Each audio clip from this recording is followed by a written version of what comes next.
Zaman makin maju, kamu perlu cari kerja. Modal handphone gak pakai lama, langsung job street aja. Cepat dapat kerja, nggak jadi beban keluarga. Dari startup sampai unicorn, tinggal kamu pilih mau kerja di mana. Jangan sampai telat, cari tahu cepat-cepat. Job street virtual karir, jangan sampai terlambat. Mau karir digital marketing atau coding buat bikin gaming, langsung daftar nggak pakai pending. Duit banyak gaya jadi bling bling. Virtual karir fair dari Job Street yo hadirin 9 sampai 11 Maret, let's go gasin. Ayo dicek aja, jangan lupa kamu pantengin. Siapa tahu langsung kerja, gampang bebas jauh dari drama. Daftar Job Street virtual karir fair, dapat kerja hidup jadi fair. Ikutin aja virtual karir fair, karena Job Street itu memang care. Mau cari peluang kerja, langsung Job Street aja. Jangan jadi beban keluarga, langsung Job Street aja. Kerja waktu muda, tua kaya raya, langsung Job Street, semua hidup bebas drama. Mau cari peluang kerja, langsung Job Street aja. Jangan jadi beban keluarga, langsung Job Street aja. Kerja waktu muda, tua kaya raya, langsung Job Street, semua hidup bebas drama. Mau cari peluang kerja, langsung Job Street aja. Jangan jadi beban keluarga, langsung Job Street aja. Kerja waktu muda, tua kaya raya, langsung Job Street, semua hidup bebas drama. Kerja waktu muda, tua kaya raya, langsung Job Street, semua hidup bebas drama.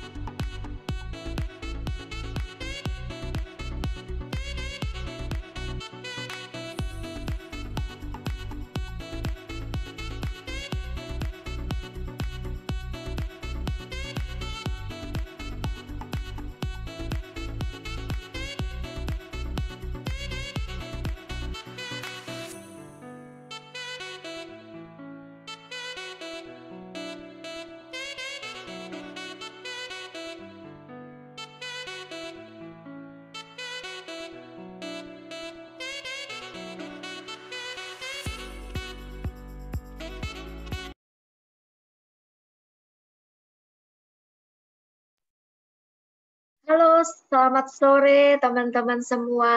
Terima kasih sudah bergabung pada webinar di penghujung hari dari Virtual Career Fair kali ini. Nama saya Sawiti atau biasa dipanggil Titi. Saya Country Marketing Manager dari Jobstreet Indonesia. Topik kita kali ini seru banget, terutama buat teman-teman yang pengen belajar bagaimana mengembangkan karir hingga menjadi satu pucuk pimpinan di sebuah perusahaan yang besar di Indonesia. Nah, kali ini tamu atau narasumber kita adalah Mbak Fibriani Elastria, atau kalau anak zaman sekarang manggilnya Kak ya. Saya dari dulu sudah kenal Mbak Fibri ini. Waktu saya kerja di sebuah creative agency, dan Mbak Fibri ini dengan kepemimpinannya dan dengan caranya men-treat itu salah satu klien favorit saya. Jadi memang pantas kalau Mbak Fibri sekarang sudah banyak mendapatkan penghargaan-penghargaan. Ada 50 plus marketing award yang didapat dari Mbak Fibri sepanjang perjalanan 20 tahun karirnya. Kemudian juga sebagai wanita karir, ini mungkin sesuatu hal yang didambakan buat semua orang, wanita karir yang memiliki keluarga. Mbak Fibri memiliki relationship yang sangat berkualitas dengan keluarganya, dengan suami dan 2 anak lelakinya. Dan satu hal yang kemarin tadi Mbak Fibri sempat ceritain adalah bahwa kebanggaan Mbak Fibri adalah setiap kali dia bisa membuat impact di setiap perusahaan di mana Mbak Fibri bekerja. Oke, tanpa menunggu lebih lama lagi, saya persilahkan Mbak Fibri. Saya harus kasih tahu ini dulu ya, bagaimana apa yang boleh, the do's and the don'ts, sorry. Oke, the do's and the don'ts dulu. Jadi selama webinar ini akan pada mode mute, jadi nggak bisa bicara ya dari teman-teman peserta. Kemudian nanti pada saat sesi Q&A, silakan bertanya melalui feature chat atau bisa angkat tangan. Kemudian juga formatnya tuliskan nama perusahaan. Kalau yang masih kuliah, tuliskan universitasnya dan pertanyaannya. Nanti admin akan membantu memilihkan pertanyaan dari peserta. Dan jangan lupa, nah ini serunya nih, setiap peserta akan mendapatkan 350.000 koin, itu koin dari Coinworks yang nanti bisa diinvestasikan di platform Coinworks. Jadi itu akan dikirimkan melalui email, nanti akan diregistrasikan yang sama dengan registrasi di Zoom ini. The don'ts itu adalah, ini sama ya, tolong untuk tidak menampilkan konten yang sensitif di feature chat, dan juga tidak menanyakan pertanyaan di luar topik webinar yang dibahas. Oke, mungkin kita bisa lihat presentasi Mbak Fibri. Silakan Mbak Fibri, selamat siang, selamat sore. Sore Mbak Pipi, nice to meet you again. Aku sambil share screen ya, karena aku mau share presentasinya dari laptop sendiri aja, kalau boleh. Sebentar. Oke, aku boleh langsung nih Mbak Pipi, apa gimana? Sorry, langsung aja Mbak. Langsung aja ya, yes. Oke. So, thank you banget ya teman-teman, adik-adik semua, karena kakak di sini. Bener loh, aku di sini dipanggil kakak sampai agak terharu gitu ya, karena sebenarnya saya sudah tua.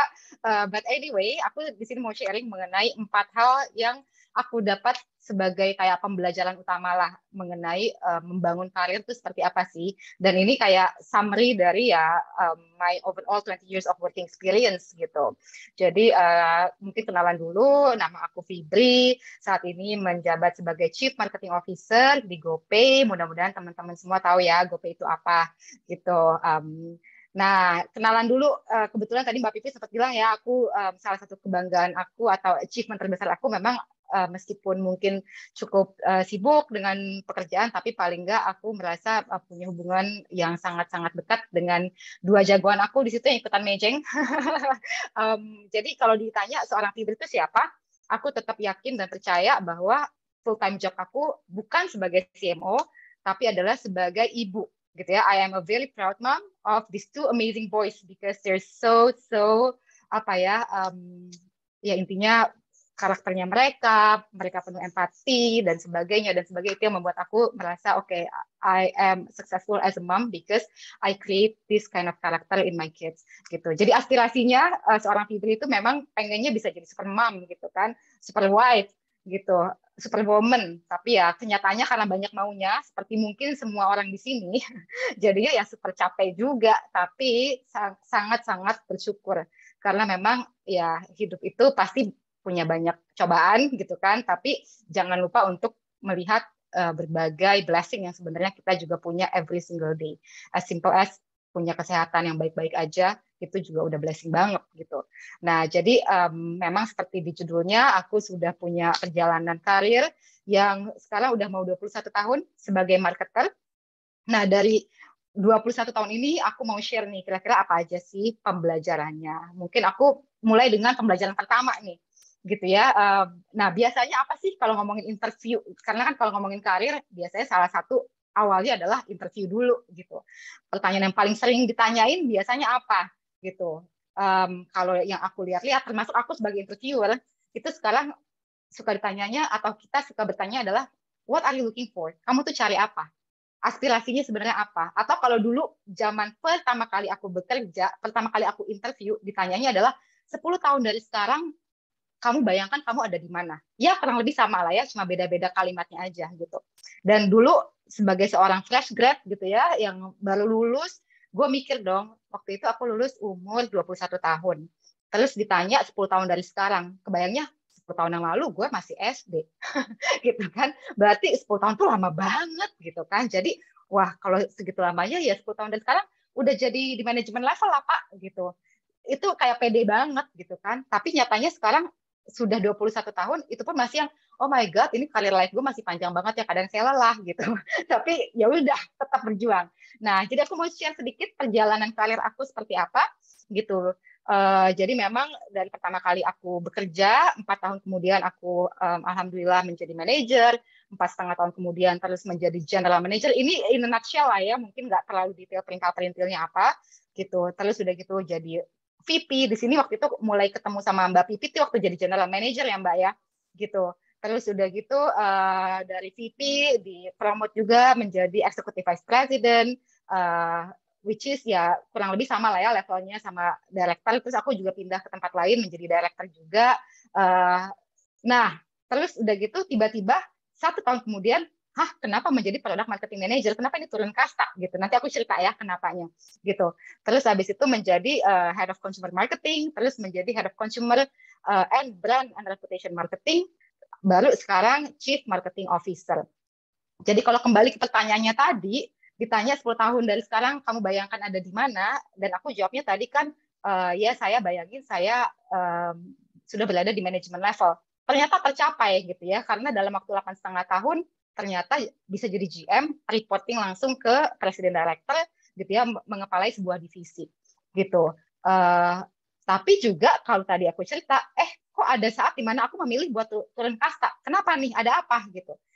Jadi jujur saat itu waktu aku menjadi director, aku tapi merasakan sebuah kekosongan di dalam. Jadi kayak hampa banget ini hati rasanya gitu ya. Meskipun punya title yang kesannya keren, terus udah gitu juga punya tim yang juga menyenangkan gitu. Terus udah gitu berada di industri yang sebenarnya aku tuh passionate banget. Tapi what I also realize ini kok kayaknya environment-nya sebenarnya bukan yang memang sesuai untuk aku, bukan yang aku cari. Karena ya unfortunately banyak sekali office politics gitu ya, yang sementara aku tuh tipenya yang kayak aku cuma mau kerja aja boleh nggak sih gitu. Gue nggak mau tuh harus politik sana politik sini, karena I want to make impact. Gue tuh pengen tahu yang gue lakuin tuh memang akan ada faedahnya buat orang lain gitu, bukan cuma buat punya gaji, punya benefit yang bagus, atau punya mobil kantor yang keren dan sebagainya. No gitu. Waktu itu bahkan udah dapat mobil kantornya Mercedes-Benz gitu kan. Not trying to be nyombong, cuma maksudnya even udah kayak gitu pun rasanya tuh tapi hampa banget, karena aku sadar loh di sini aku kok nggak bring any impact ya, terus buat apa gitu. Makanya terus habis itu aku memutuskan buat pindah ke industri yang totally different, dan bahkan kayak restart lagi dari tengah lah, mungkin nggak dari awal banget gitu, tapi dari tengah gitu kan.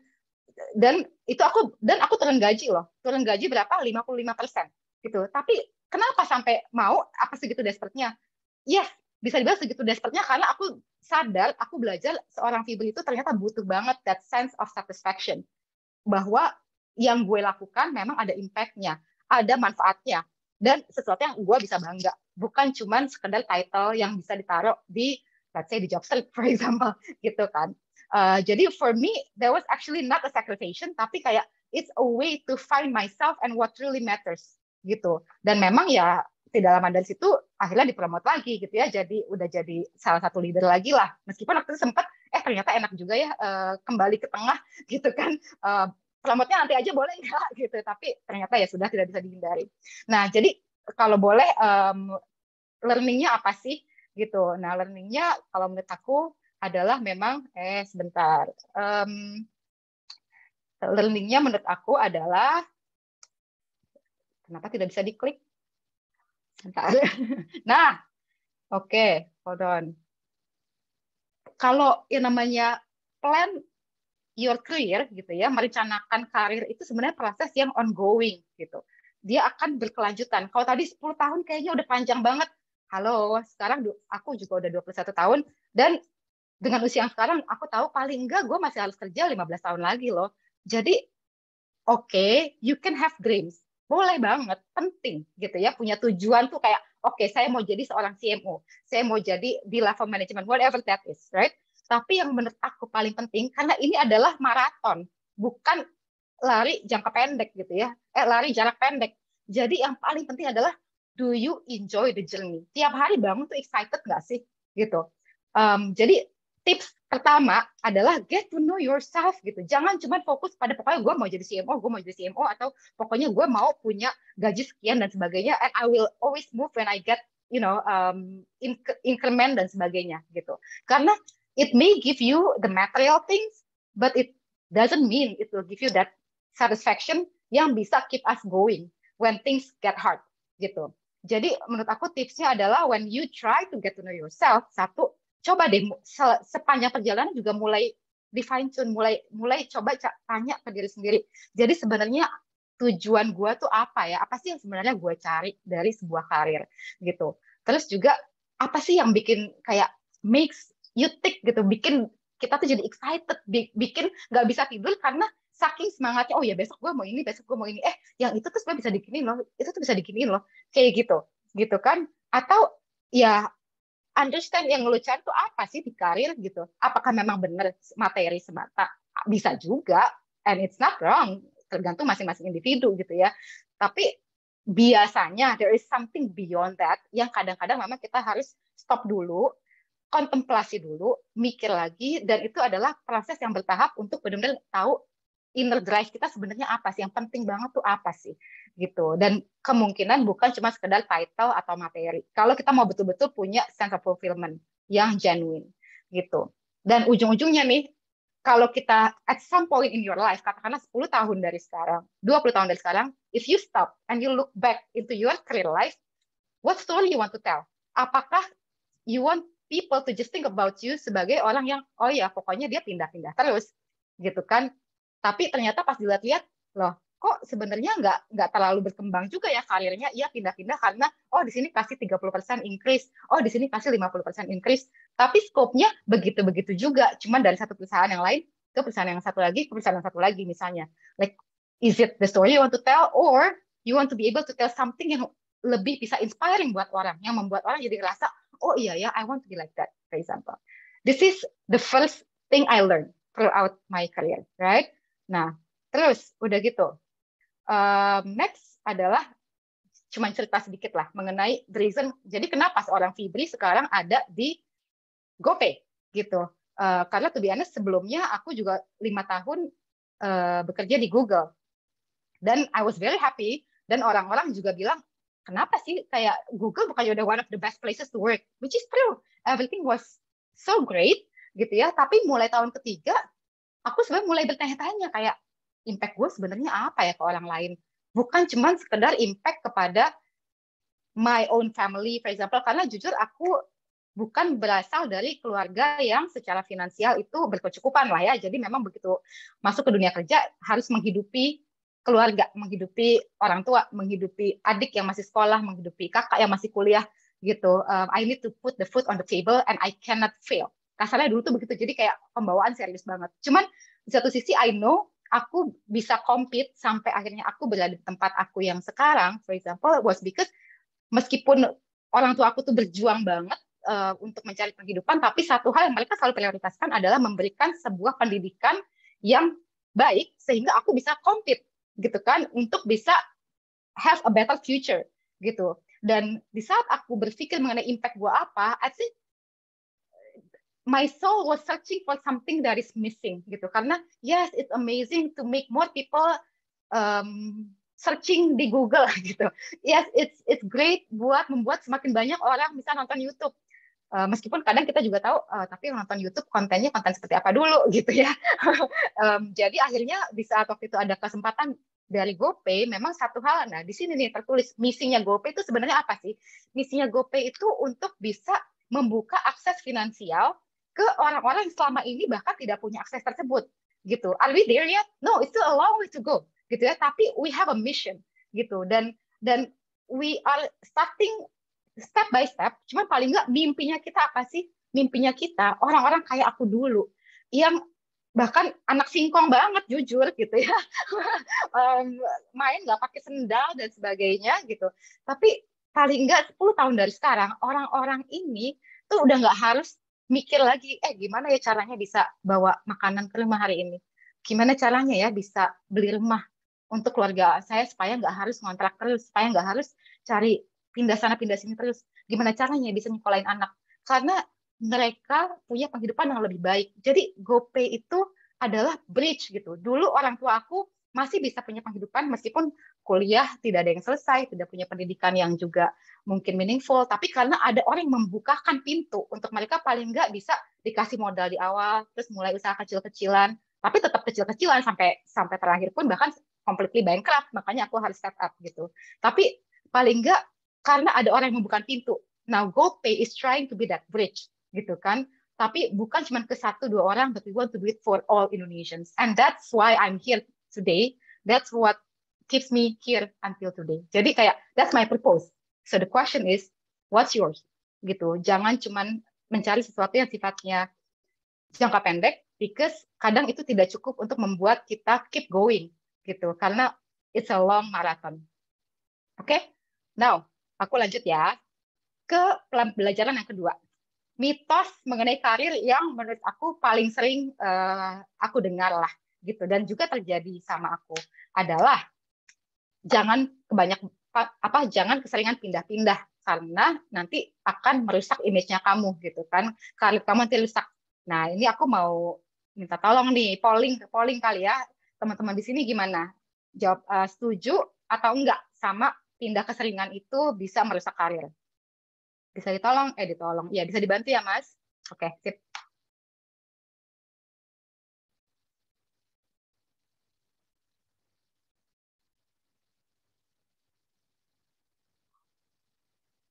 Interesting.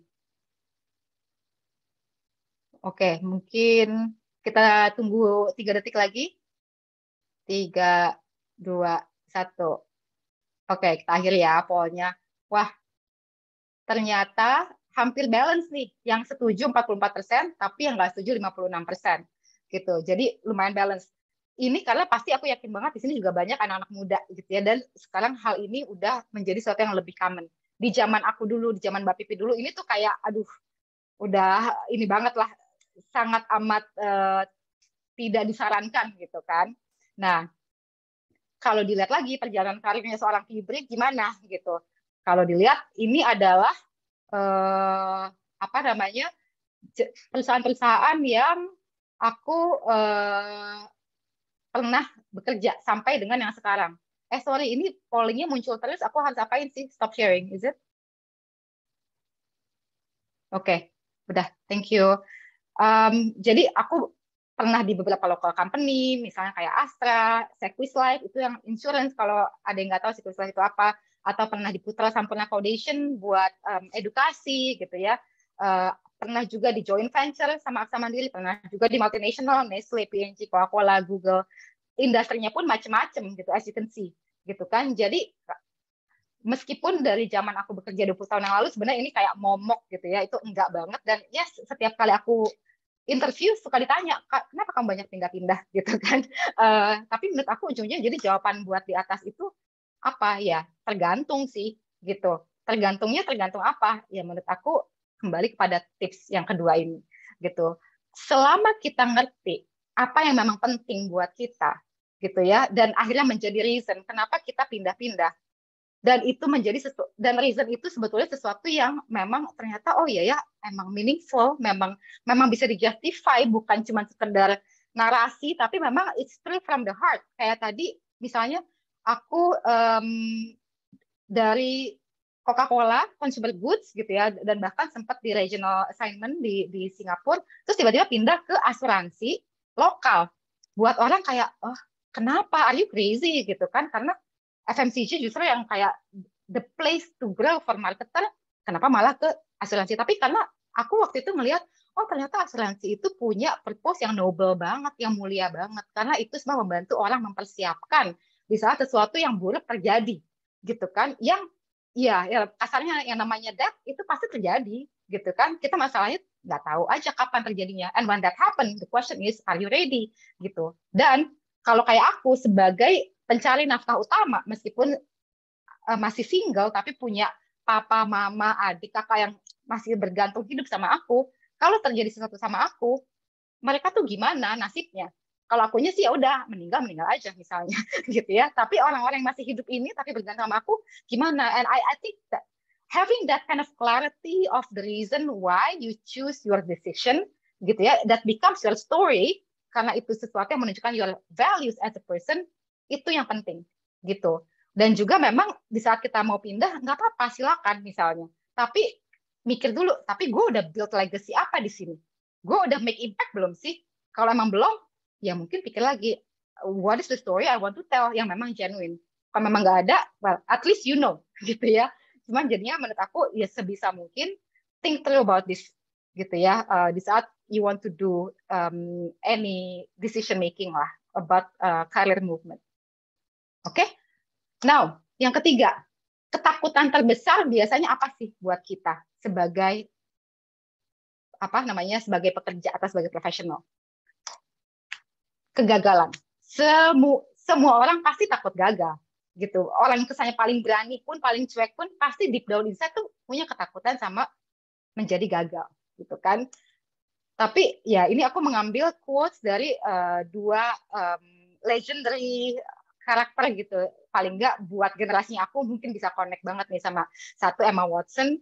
I think she's awesome. Dan salah satu quote-nya dia, intinya dia bilang, ya oke lah, kita tuh setiap manusia tuh punya hak loh untuk bisa gagal beberapa kali gitu. Tapi yang gue nggak mau adalah cuman karena gue takut gagal, gue jadi nggak berani untuk melakukan sesuatu yang sebenarnya gue tuh care banget gitu. Kayak misalnya gue tuh pengen banget bisa misalnya bekerja di bidang musik, for example. Tapi kata orang itu nggak ada duitnya. Akhirnya ya udahlah gitu, for example, gitu kan. Jadi intinya jangan cuma karena takut gagal, akhirnya you cannot be your best version because life is short. Atau Michael Jackson, I hope many of you can still connect with this person. Dia tuh such a legend, at least for my generation gitu ya. Kayak kalau sekarang mungkin di musik itu adalah BTS, kalau ini dia di basketball adalah the legend Michael Jordan, sorry. Dan ternyata Michael Jordan yang udah begitu legendarinya pun ternyata punya banyak kegagalan gitu. Tapi justru karena dia banyak gagal, dia juga banyak tahu caranya to get back up, dan akhirnya bisa menjadi sukses gitu. With that, jadi tipsnya apa? Kita boleh mikir mengenai what if I fail, karena it's part of calculating the risk. Tapi juga jangan lupa buat mikir, what if you fly? Because it's also the same kind of potential, gitu kan? Supaya jadi kita nggak selalu cuma terkungkung sama ketakutan, dan akhirnya 17 tahun kemudian baru mikir, aduh kayaknya gue udah bosen. Tapi saking udah terbiasa di satu hal, di satu environment, akhirnya nggak kemana-mana. Gitu. Mau nyoba lagi, udah makin takut. Gitu. Oke? Nah, pembelajaran yang terakhir adalah, apa sih opportunity, kesempatan yang biasanya orang paling suka miss, atau bahkan bisa dibilang biggest mistake. Kalau aku udah sampai di tahap yang 20 tahun bekerja, akhirnya aku mulai terekspos sama banyak sekali orang-orang yang akhirnya udah capek-capek ya building karirnya dia gitu ya, udah membangun reputasi, membangun network, kerja keras segala macam. Begitu mau pindah, lupa bahwa you still need to do it excellently. Landingnya tuh harus tetap perfect loh. Karena apa? It's a small world, believe it or not gitu. Percaya deh sama kita yang udah tua ini. Ya kayak tadi Mbak Pipi bilang, aku tuh ketemu Mbak Pipi tahun 2007. Berarti kapan? Udah mau 10 tahun yang lalu. Ketemu lagi. Gitu kan? Dan itu banyak banget terjadi. Mau pindah-pindah industri, ketemu aja gitu. Jadi jangan pikir bahwa begitu sudah last day of work, freedom gitu kan. Dan bahkan sekarang nih, yang sangat sering aku saksikan, terutama buat mungkin adik-adik yang masih muda-muda ini gitu ya, boro-boro hari terakhir baru masukin resignation, dan akhirnya sudah di-approve, udah langsung yang kayak, I don't care, good luck gitu. Aku ngalamin sendiri, ada yang, apalagi dengan kita working from home, misalnya, ya udah tiba-tiba ngambil cuti, udah aja nggak balik-balik, nggak ada handover lah misalnya, harusnya masih bantu buat training ini itu supaya orang bisa tetap mengerjakan tanpa ada bantuan dia pun, udah don't care. Padahal selama ini aku think of that person misalnya highly gitu ya, kayak dia oke kok dan sebagainya lah. Tapi gara-gara this last period landingnya sangat jelek, akhirnya itu udah benar-benar udah blacklist. In my list itu udah blacklist. Dan believe it or not, people ask. Di saat mereka punya kandidat dan mereka mikir, gue kenal tuh si Mbak Pipi di job street. Gue tanya, Mbak, dulu lo kenal nggak sama ini? Dulu dia pernah di job street nih, di resume-nya. Nggak deh, jangan. I don't even bother buat, gue tes dulu. Just because di CV bagus. Karena CV sendiri itu sangat mudah buat dibikin kesannya bagus, tapi real testimony works a lot more. Gitu ya, itu lebih menjadi sumber yang dipercaya. Sehingga tipsnya apa? Tolong diingat adik-adik semua bahwa yang namanya membangun karir juga sama aja artinya dengan memastikan you still do your best di pekerjaan yang sekarang sampai detik terakhir gitu. Bukan cuma sampai hari terakhir, sampai bulan terakhir, tapi sampai detik terakhir.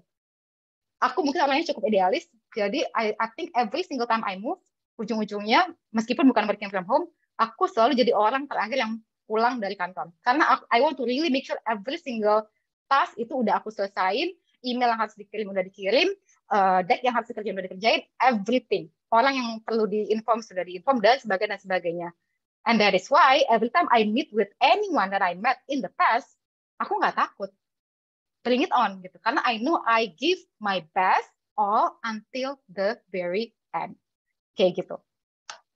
Oke, jadi in a summary, kalau mau mikirin mengenai perjalanan karir, membangun karir, mikirnya kayak kita lagi terbang pakai pesawat deh, gitu ya. Pas pertama kali mulai, aduh naik take off gitu kan, berat karena harus belajar lagi, adaptasi lagi dan sebagainya. And then after that mungkin 3 bulan udah mulai ngerti, udah mulai oke, cruising gitu ya, tenang. Mungkin ya ada challenge kira-kira, tapi udah bisa lah di tackle. Jangan lupa tadi landingnya pun harus tetap smooth. Jangan kayak gue udah mau landing nih, ya udah gitu. Nggak usah memberikan the best lagi. Kasarnya kalau menjadi pilot pesawat, ya udah gue nggak usah keluarin nih roda gue gitu kan. Biar aja syukurin lo gitu misalnya. Ternyata nggak ngeluarin roda malah crash gitu. Because I see that a lot, trust me, dan itu irregardless usia. Bahkan yang baru-baru terjadi adalah usianya nggak beda jauh sama aku, tapi ternyata juga bisa landingnya seperti itu, gitu kan? Jadi kalau mau lihat yang namanya membangun karir itu seperti kita terbang dengan pesawat, kita tuh bisa bilang yes I have a great flight, cuman kalau you have a smooth takeoff, you have a comfortable cruise, and you have an excellent landing. Of course nggak, kadang-kadang ada bumps-nya lah, tapi kalau semuanya masih bisa at acceptable level, then you should be okay. It should be good. Dan tadi aku bilang, jangan lupa, kalian sangat mungkin untuk ketemu lagi sama pilot yang sama, pramugari yang sama, pramugara yang sama, atau penumpang yang sama, in your future flight, gitu ya, in the near future, you never know. Jadi, treat every opportunities as momen untuk membangun kredibilitas, tapi stay true to yourself, bukan faking yourself. Jadi kalau kita nggak ngerasa, tapi gue sebenarnya orangnya tuh masih kurang oke di sini, then improve. Bukan cuman faking it. Why not improve? We have the ability to improve kalau memang dibutuhkan, dan kalau memang bermanfaat, why not? Oke, itu aja. Sekian. Terima kasih. Wow, inspiratif banget nih dari seorang Mbak Fibri. Buat teman-teman semua di sini, tanya deh, mumpung ketemu Mbak Fibri, kapan lagi kita bisa ngobrol sama Mbak Fibri ya. Wah, malah ada bilang nggak ada pertanyaan, cuma mau bilang awesome. Oke. Oke, ini ada satu yang nanya, tapi mungkin saya tanya dulu deh sama Mbak Fibri. Tadi kan ada the most common fears buat orang-orang dalam berkarir. Kalau fears-nya Mbak Fibri apa nih? Fears-nya aku mungkin tadi sempat agak kesentuh sedikit ya di saat aku cerita. Fears-nya aku adalah merasa aku nggak kasih impact apa-apa, nggak membawa faedah apa-apa. Karena buat aku tuh jadi yang kayak, ya ampun, gue udah digaji, udah kerja capek-capek, tapi nggak ada impact. Buat apa? Hampa banget hidup gue. Gitu loh. Mendingan gue nggak punya kerja, kasarnya jadi kayak gitu sih. That's my biggest fear. Oke, luar biasa banget. Ini ada pertanyaan dari Astrid. Dia tanya nih, bagaimana caranya balancing antara motherhood dengan career. Jadi bagaimana supaya Mbak Fibri terus positif dan maintain the marathon, karena ini udah nggak sprint lagi tuh, marathon and sprint I guess. Benar, ya. Satu hal sih yang jelas pastinya adalah prioritas, dan prioritas is a big word, right? Jadi di kepala aku prioritas itu intinya tidak harus selalu hal yang sama di prioritas utamanya kita, tapi sangat tergantung situasi. Misalnya di saat kayak aku punya anak sekolah SD gitu kan, nanti ada minggu di mana ada harus ada pesta kelas, harus ada performance. Ya dengan pandemi sekarang jadi banyak berkurang ya, tapi sebelumnya itu tuh bisa dalam 1 minggu ada 4 event yang sama back to back, sementara kerjaan juga numpuk. Setiap kali kayak gitu kan, very easy buat mikir, nggak ada gunanya lah, ini kan cuma anak-anak nggak ngerti apa-apa, joget-joget gitu kan. Tapi karena I always consider my full-time job as a mom, jadi buat aku it's very easy to make decision dengan cara gini. Aku mikirnya cuman 5 tahun dari sekarang, apa yang akan membuat gue nyesel? Tidak datang ke meeting ini, atau enggak datang di momen di mana anak gue masih pengen gue ada di situ dan melihat dia. Dan for me then the answer is super clear. Okay, I want to be there for my kid, gitu kan. Jadi prioritas itu bisa berganti every now and then. It's also important to find a place that can also respect your personal priorities, gitu. Karena at the end of the day kita itu adalah a whole human being. Kita punya kehidupan pribadi dan kehidupan pekerjaan, gitu kan. Apalagi dengan working from home, semuanya jadi campur aduk. Tapi di saat misalnya anak sakit, kitanya malah kayak nggak bisa berhenti karena kayak nanti gue dianggap nggak perform dan sebagainya. Like, you should think about it, right? Karena kalau buat aku, like, bahkan anak buah aku atau tim aku, kalau kita one on one, aku akan tanya pertama kali adalah how are you? Kamu apa kabar? Like really how are you? Gitu. Anak lagi sakit kah? Atau kamu lagi stres kah? Some of my team members have stated kayak, Kak, aku ada suicidal thoughts. Dan I'm like, okay, drop everything, let's talk. Gitu kan. Jadi priority is the key. Gitu. Understand waktu-waktu di mana yang memang you just have to be a mom. And understand waktu-waktu di mana dan you just have to be a professional, for example. And at any point of time, itu bisa berganti meskipun hari kerja, jam kerja, tapi gue harus bawa anak gue ke rumah sakit karena lagi sakit.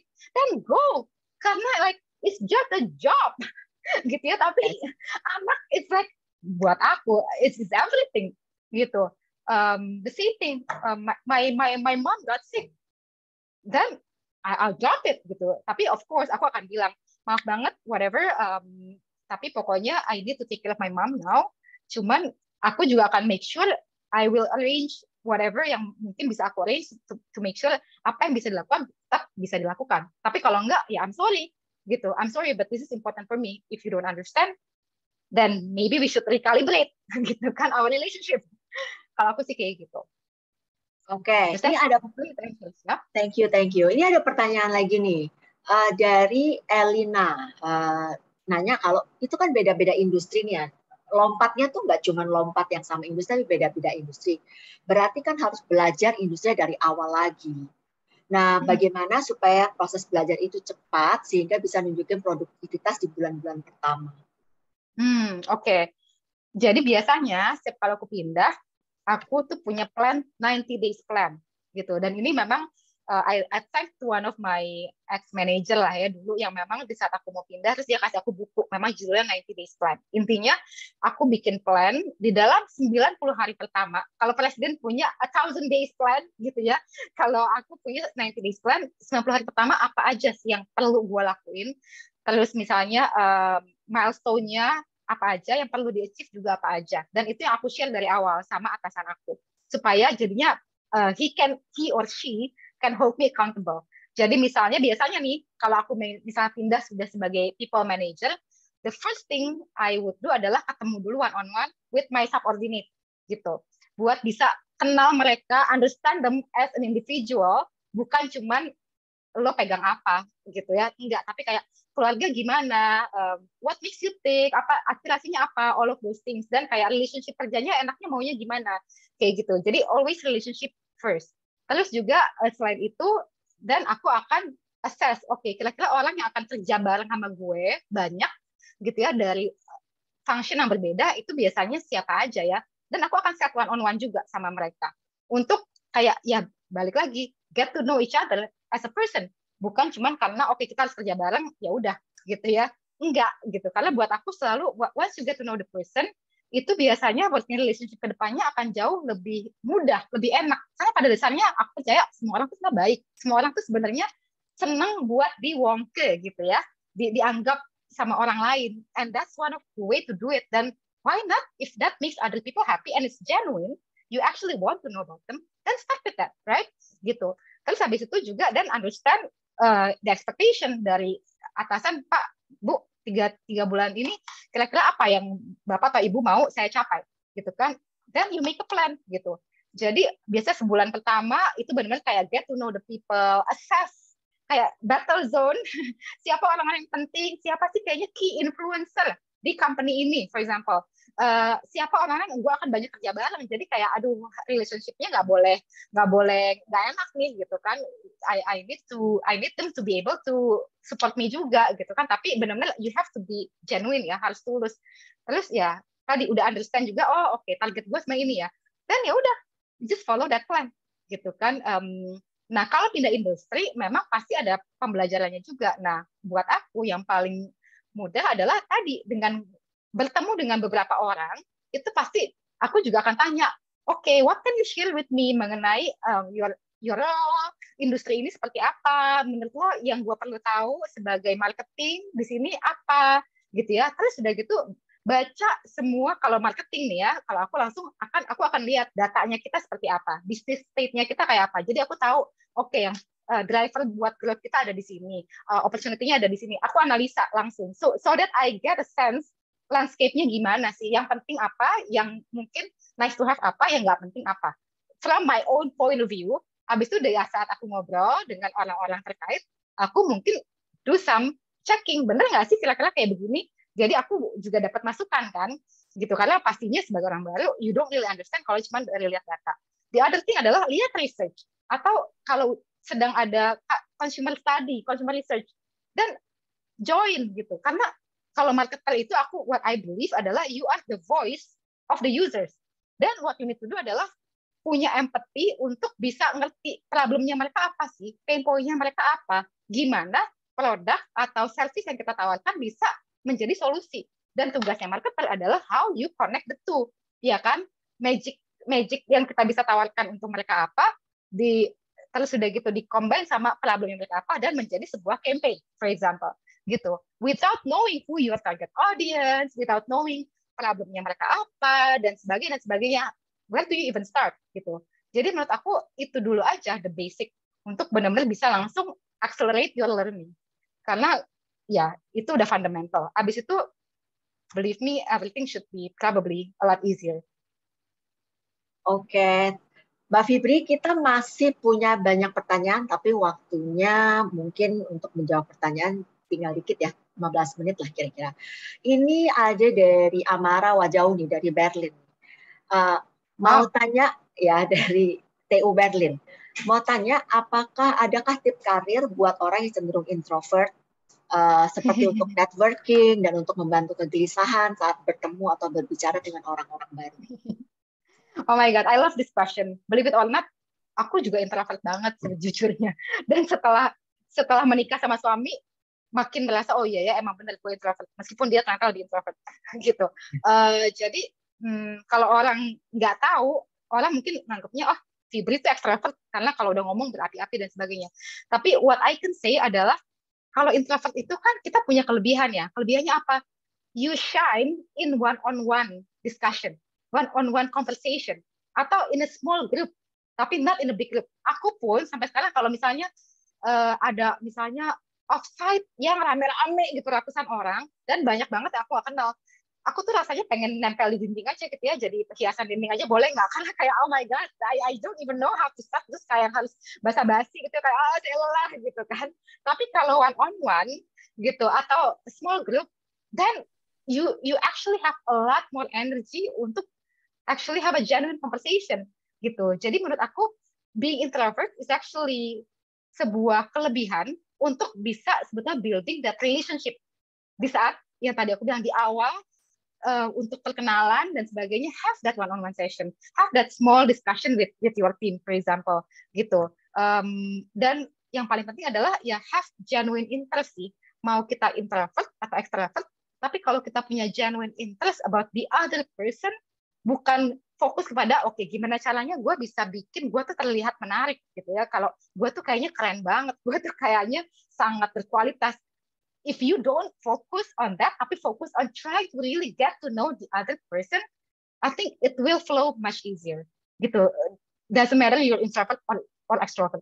Dan there's this one statistic yang aku juga bahkan sempat agak kaget gitu. Waktu aku di Google, ternyata 70% dari senior marketers, leadernya di Google, itu 70% adalah introvert, believe it or not. Gitu. Jadi it should not be stopping you from being your best self. You just need to see where your strength can actually play a role in building a genuine relationship to the people that actually matter. Kayak gitu sih. Wow, luar biasa. Oke, aku pilih mungkin 3 pertanyaan lagi ya, karena banyak banget pertanyaannya. Ini ada Fatimah dari Gama, mau nanya nih, lulusan kampus swasta itu boleh nggak sih mimpi tinggi berkarir di perusahaan internasional atau perusahaan besar? Soalnya biasanya rekruter itu cuma lihat lulusan Big 3 aja. Mungkin ini pertanyaan lebih buat Mbak Pipi kali ya. No, for you. You are a hiring manager as well. Ya, jujur kalau aku sih I never really see harus kayak swasta atau negeri atau luar negeri atau apa gitu ya. Tapi aku biasanya benar-benar lebih lihat kayak misalnya nih kalau kalian masih lulusan yang fresh graduate, jadi aku juga akan lihat ya of course kampusnya akan dilihat, tapi it's not the only thing that matters, right? Yang akan dilihat juga kayak pengalaman organisasinya, for example, atau misalnya other activities that you do yang mungkin kayak oh ini kayak menarik nih ya orang ini kayak I just want to meet the person gitu kan, to just get to know a bit more, dan dari conversation itu mungkin malah jadi lebih tahu oh iya berarti ini tuh dia bisa loh buat begini, bisa buat begini. Jadi kalau aku pribadi sih nggak ada masalah, mau itu swasta, mau itu negeri, mau itu luar negeri, mau itu Indonesia. Aku sendiri tidak pernah punya kesempatan untuk kuliah di luar negeri gitu, karena mendingan gue cari uang gitu kan, daripada gue cari beasiswa gitu. Tapi it doesn't stop me from competing, meskipun yang lain misalnya lulusan dari US, for example, gitu kan. Jadi I don't think it should really be a problem. But what I can tell you adalah justru itu, dimaksimalin your experience supaya jangan jadi kesannya aduh kacamata kuda, pokoknya fokus cuma IPK. Karena I think even IPK pun asal nggak terlalu jelek-jelek banget gitu ya, it's not gonna stop people from actually checking on your CV. Tapi ya itu tadi additional experience yang juga intriguing, menarik, unik. That's what makes you different from other candidates. Ini kalau buat fresh grad. Tapi kalau memang udah yang sudah pernah bekerja sebelumnya, then definitely make sure you make the best out of your experience dimanapun kalian ada, mau perusahaan kecil, mau perusahaan besar, mau levelnya masih kacung kampret, mau levelnya udah lumayan. Ya balik lagi kayak tadi, you will always see and meet people yang kita udah pernah ketemu in your future at some point. Kayak gitu sih. Jadi emang mungkin salah satu tips untuk fresh grad nih, sebetulnya tuh selesainya tuh bukan di IPK. Soalnya fresh grad itu banyak sekali kan, kayak kosong kan experience-nya. Jadi memang seperti yang kata Mbak Fibri itu adalah apa sih pengalaman kamu di luar dari kuliah gitu, dan impact apa yang dikasih terhadap pengalaman itu gitu. Apakah mau ada sosial atau kegiatan-kegiatan kampus yang lain. Jadi itu benar-benar bisa memperlihatkan sisi kamu yang lain. Oke, ini ada 2 pertanyaan lagi ya Mbak. Dari Bunga, bagaimana bisa mendapatkan hasil maksimal dari Teams? Ini dari Taylors. Bagaimana mendapatkan hasil maksimal dari tim? Oke. There is no perfect answer menurut aku. Karena yang namanya tim itu terdiri atas manusia-manusia yang juga berbeda, right? Dan memang kadang ada yang memang secara natural langsung chemistry-nya cocok, ada yang mungkin enggak, tapi doesn't mean kalau chemistry nggak cocok jadinya juga kita tidak bisa bekerja bersama, gitu kan? Jadi kalau aku sih tipsnya lebih kepada treat them like human, that's number one, which means apa? Ya balik lagi, understand and embrace bahwa setiap orang itu punya karakter yang beda-beda. They bring something different to the table. Mereka punya strength and weakness yang juga beda-beda. Plus juga mereka punya personal side and professional side. Tapi it's still gonna be making them as a whole, gitu kan? When you treat every single person as human being to the way they are, gitu, bukan memaksakan oke, semua harus kayak gue gitu, misalnya harus semuanya tuh misalnya suka untuk ngelihat data, harus semuanya misalnya gaya ngomongnya harus begini, then you're basically just focusing on one strength, tapi akhirnya akan ada kekosongan yang tidak terisi gitu. Jadi justru kalau aku tipsnya di saat membangun tim juga justru lihat what every single person can bring into the table.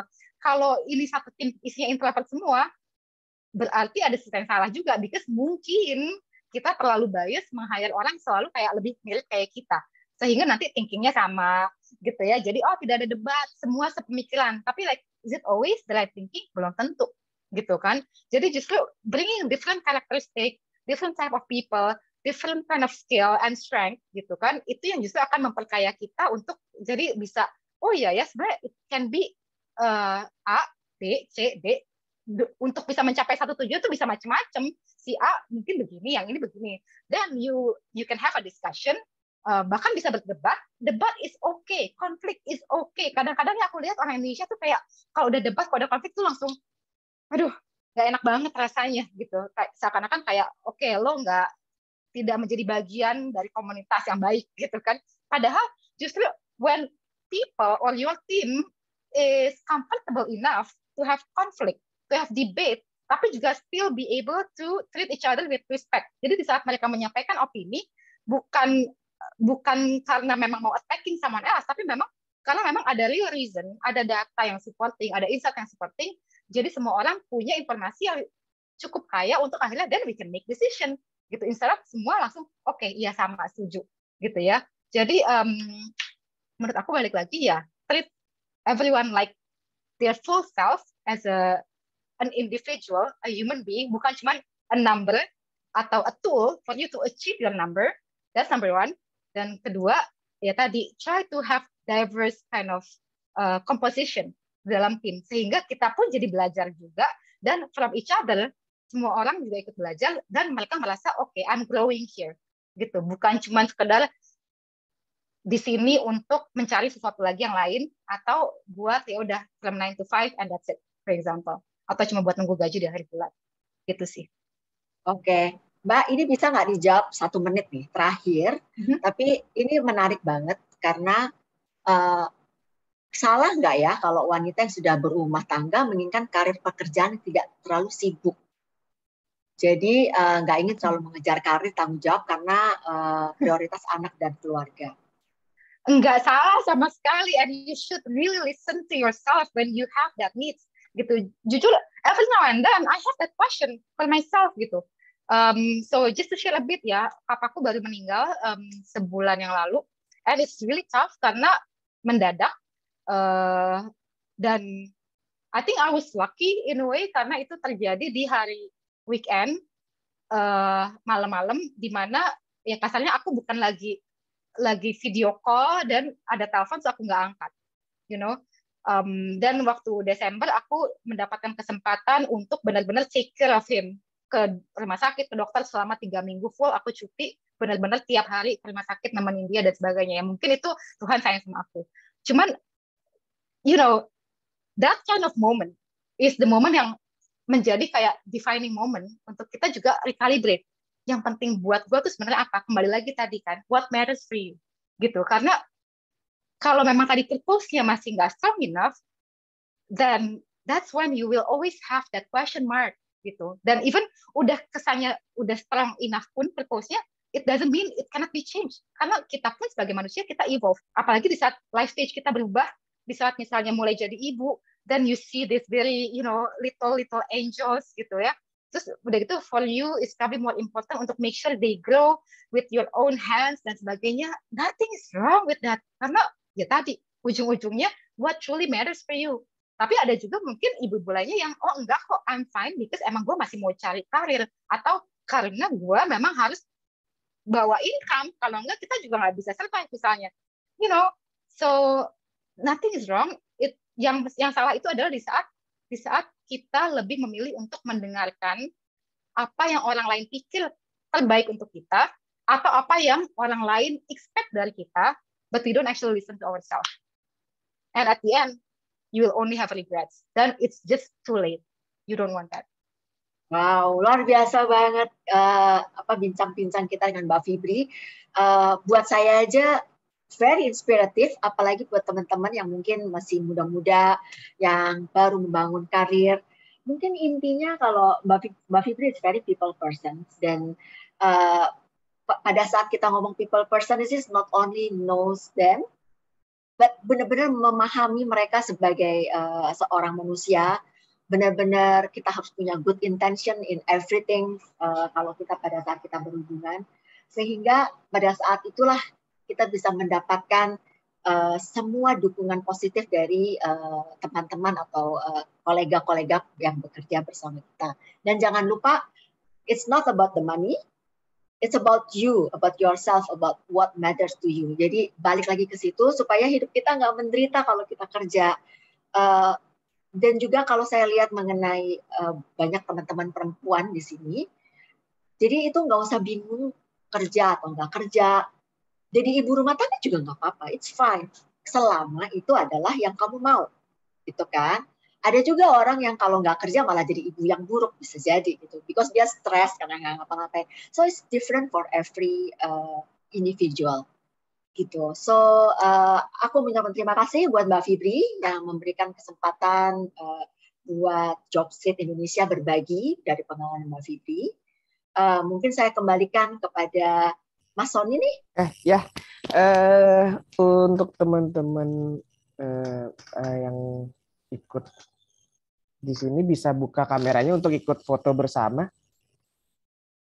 Silakan kameranya dibuka. Kita foto bersama sama Ibu Fitri, Ibu Pipi.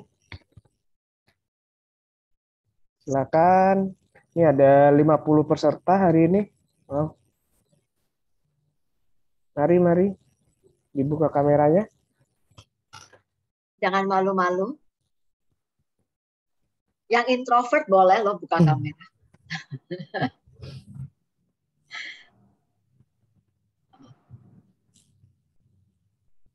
Oke, kita ada 2 kali foto. Pertama foto formal, mungkin yang kedua bisa lebih bebas sedikit fotonya. Oke, mari kita foto untuk yang pertama, hitungan ketiga ya. 1, 2, 3. Oke, untuk foto yang kedua mungkin bisa lebih bebas. Hitungan ketiga, 1, 2, 3. Terima kasih teman-teman. Silakan Bu Pipi. Oke, terima kasih sekali buat teman-teman yang sudah mendengarkan hingga akhir dan ikut berpartisipasi. Mohon maaf buat beberapa pertanyaan yang tidak bisa dijawab karena ini ada waktu yang tidak cukup. Jadi semoga sharing session dari Mbak Fibri bisa memberikan banyak masukan, bisa diambil pelajaran-pelajaran pentingnya, sehingga perjalanan karir kalian juga bisa sesukses, bahkan lebih sukses daripada Mbak Fibri. Selamat sore semuanya. Sampai ketemu lagi di lain kesempatan. Terima kasih.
dance.